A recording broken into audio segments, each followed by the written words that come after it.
سلام، چطورید؟ من میخواستم راجع به امتحانات داروسازی برای معادل سازی تو آمریکا باهاتون صحبت کنم و چون بهم گفته بودین که یه ویدیو بگیرم اینا رو توضیح بده، گفتم که بیام اینجا بهتون بگم.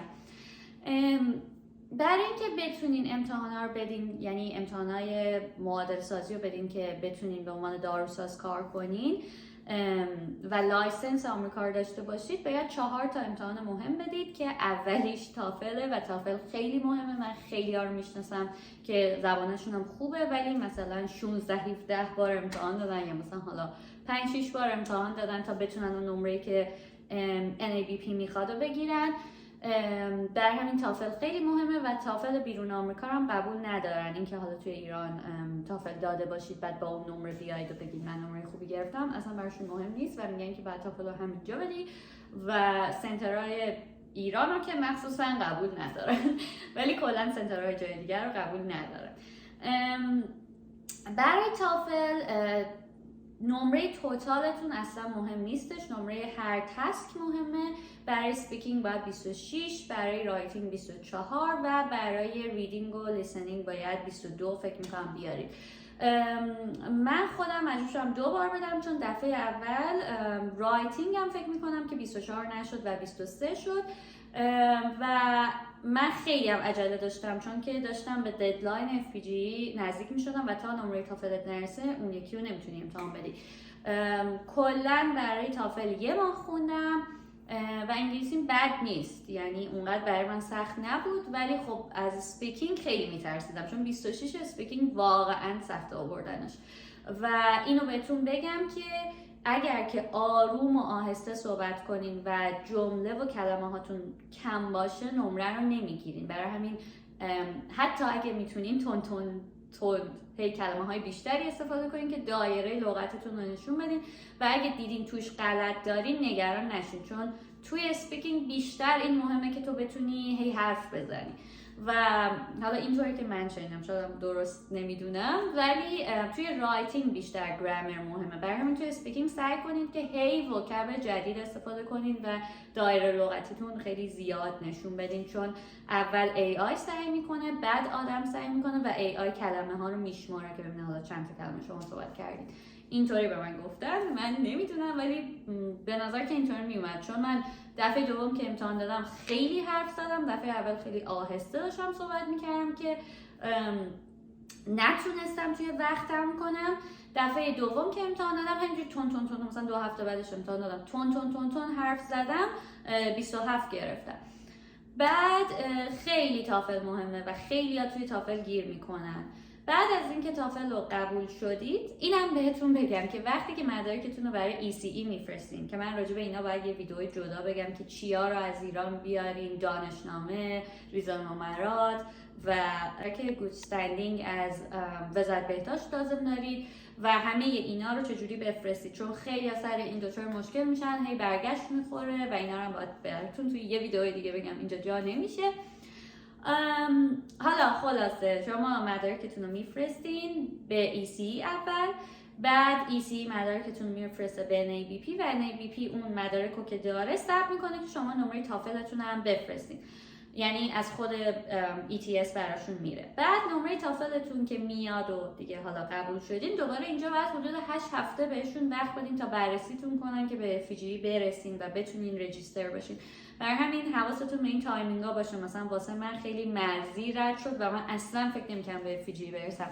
همش هم بهشون زنگ می‌زدم که من میرسم یا نه، یا مثلا تو رو خدا اینو سریع کنید و ببینید من مدارکم رسیده و اینا میگفتن که نمیرسی. یعنی 2-3 بار اون کاستومر سرویس به من گفتش که تو اصلا به FPGA نمیرسی و امتحان اول اکتبر بود، ددلاینش اول سپتامبر و به من میگفتش که تو آخر اکتبر بعد از امتحان مدارکت سعی میشه چون 8 هفته مونده و خیلی ها تو صفم، ولی حالا من شانسی رسیدم و خیلی کم خونده بودم برای FPGA چون اصلا فکر نمی‌کردم امسال بتونم امتحان بدم و مثل من نشید. قشنگ وقت بذارید برای هر کدوم این مراحل. بعدش که قبول میشین که بیاین FPGA رو بدین، حالا ثبت نام میکنیم برای FPGA، هر کدوم اینا هم دوباره $700 چیزی بعد بذاریم کنار که بتونین امتحانا رو ثبت نام کنین.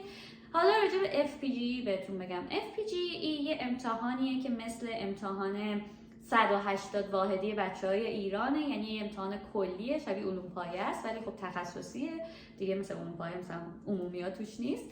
و اینکه یه امتحانیه که نشون میده که شما نالج کلی داروسازی رو دارید و شما واقعا داروساز هستید و مثلا در حد متوسط اوریج یا متوسط مثلا داروسازایی که توی آمریکا هستن اطلاعات دارید. تو شیمی دارویی، بایوفارماسی، آمار، فارماکولوژی، درمان و همه اینا رو داره. خب برای خوندنش خیلی استرس میدن. بعضیا میگن که باید برای فارماکولوژیش لیپینکات بخونین، برای قسمت لا و قانون آمریکاش کتاب منیجمنت نمیدونم چی رو بخونین. نظر من آفا کاملا کافی بود، کتاب آفا for FPGA. آفا کلا کافی بود، APHA. این کتاب کلا کافی بود و شما بیشتر سوالا رو میتونستین باهاش جواب بدین. یه سری سوالا هم بود که خب سخت بود ولی حالا با دانش خودتون میتونین اونا رو جواب بدین، یعنی اونجوری نبودن سوالا. به نظر من خیلی وحشتناک نبودن. من همین امسال 2023 امتحان دادم، بعد همین دیگه، بعد FPGA رو میدین که سوالای شیمی دارویش به نظر من این که تو بیسیک شیمی دارویی بلد باشی، مثلا بدونی حلقه آزول چه شکلیه و اینا کافی بود. یعنی همونا رو تو آفا یاد میگیری، چون یادمون که نمیومد، ولی همونا رو تو یاد گرفتیم و همونا کافی بود. چون مثلا شکل کتوکنازول رو داده بود، گفته بود که مثلا این کجاشه که مهمه، بعد میفهمیدی که مثلا حلقه آزولشه. یا مثلا تتراسایکلین سوال داده بود، داکسی سوال داده بود، نمیدونم از این چیزایی که توی خود آفا هم اومده بود و کلا هم همون موقع که شیمی دارویی تو دانشگاه میخوندیم اونایی که مثلا مهم بودن و نکته داشتن همونا بود، همون شکلی بود. خیلی وحشتناک همون شیمی داروییش. و فارماکولوژیش هم خوب بود، یعنی در حد همون آفا میتونستی جواب بدی و لازم نبود لیپینکات بخونی. اون سوالایش هم که توی آفا نیامده بود واقعا با همین مدتی که توی دانشگاه رفته بودی توی ایران کافی بود، میتونستی جواب بدی. بعد FPGA رو باید 75% درست جواب داده باشی تا پس بشی و فقط پس و فیلش مهمه، یعنی نمرتون اصلا مهم نیست و اینکه حالا از 200 سوال مثلا دقیق 200 رو درست بزنید اصلا مهم نیست، فقط بهتون میگه پس شدین یا فیل. برای همین خودتون رو نکشین چون نمرش اصلا هیچ جا دیده نمیشه. وقتی که پس میشین باید یه سری مدارکتون رو بفرستین برای بورد آف کالیفرنیا یا بورد آف هر استیتی که توش زندگی میکنید. بعد اونا براتون لایسنس اینترنشیپ بدن، یعنی فارماسی اینترن لایسنس بهتون میدن که حالا باید 1500 تا 1800 ساعت بسته به اینکه کدوم ایالت هستین برین کارآموزی. کارآموزی هم اینجوریه که یه حدود 2/3 باید ریتیل باشه، یعنی داروخونه معمولی، و مثلا 1/3 رو باید توی بیمارستان بگذرونی. ریتیلش پیدا کردنش راحت تره و من بهتون میگم که وقتی که شروع کردین از اول دنبال بیمارستان باشین، چون بیمارستان پیدا کردنش خیلی سخته. بعد که این 1600 ساعت تا 1800 ساعت 1500 ساعت تا 1800 ساعت تموم میشه میتونی اپلای کنی که نپلکس بدی. نپلکس امتحان برده که همه میدن، همه کسایی که از اینجا فارغ التحصیل شدن هم باید بدن تا بتونن بردشون و لایسنس فارماسیستشون رو بگیرن و دیگه به عنوان فارماسیست کار کنن. میگن که اون امتحان برد خیلی سخته، اسمش نپلکسه و اگر که دانشگاه آزاد بودین حالا اگه دانشگاه آزاد هم نبودین حتما میدونین چی میگن. سوالا شبیه سوالای دکتر رجبی دانشگاه آزادن، توی کلا برای کسایی که دانشگاه آزاد نبودن. سوالا کلا کیسه، یعنی اینجوری که من میدونم مثلا 1500 تا سوال کیسه که هی تو باید بدونی که مثلا یه مریض با 1000 تا دارو، بعد بدونی که اینتراکشن داروهاش چیه، کدوم دارو بعد دوزش ادجاست شه، کدوم داروه که داره این عوارض رو بهش میده، مثلا اگه مشکل چشم داره به خاطر مثلا هیدروکسیکلoroquine، اگه مثلا تیروئیدش مشکل داره شده بعد بدونی مثلا و بگردونی لیتیوم میخوره، آمیودارون میخوره، مثلا چه مشکلی داره و خلاصه از این داستان. توی FPGA نکته‌ای که هست اینه که هیچ برند نیمی نمیاد و همه سوالایی که میاد جنریکه و اصلا کاری ندارن که تو مثلا برندش رو میدونی یا نه، ولی توی نپلکس سوالا همه برند نیمه. البته که برای یه سری از سوالا میتونی جدولا رو وا کنی و بخونی توی امتحان. یه سری جدول، یعنی گذاشته که میتونی بری تو اونا رو برداری مثلا بخونی ببینی این برنده چه جنریکی و اینا، ولی خب وقت نمیکنی و بهتره که خودت همه برند نیما رو حفظ باشی چون جنریکشون نمیدن.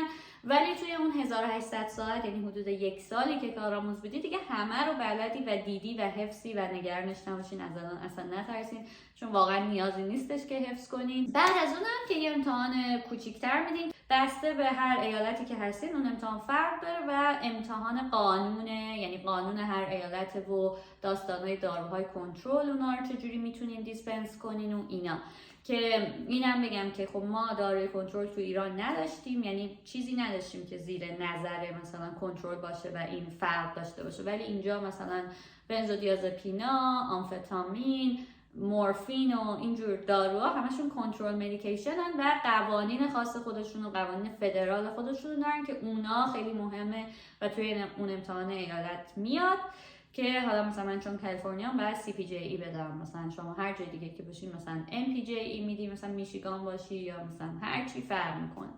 و میگن که کالیفرنیا از همش سخت‌تره، برای همین اگه ایالت‌های دیگه هستین خیالتون راحت باشه. مثل که کالیفرنیا تعداد ساعت کارآموزیش هم از همه طولانی‌تر، همون مثلا 1800 ساعته، ولی بقیه جا 1200 1500 ایناست. مثلا اینجا هم نیویورک کوتاه خیلی و زودتر تموم میشه و هر ایالتی قوانین خودش رو داره دیگه. همین امیدوارم که موفق باشید توی این مسیر و اینکه من براتون دونه دونه این ویدیوها رو میسازم که برای تافل چیکار کنید، برای FPGE دقیقاً چیکار کنید و مدارکتون رو چجوری بفرستید، چون هر کسی که از ایران میاد با این قسمت مدارک خیلی داستان داره. اینم باید براتون یه ویدیوی جدا بفرستم که مثلا مدارک رو چجوری بفرستید، دارالترجمه و این داستانا خیلی باش مشکل داره.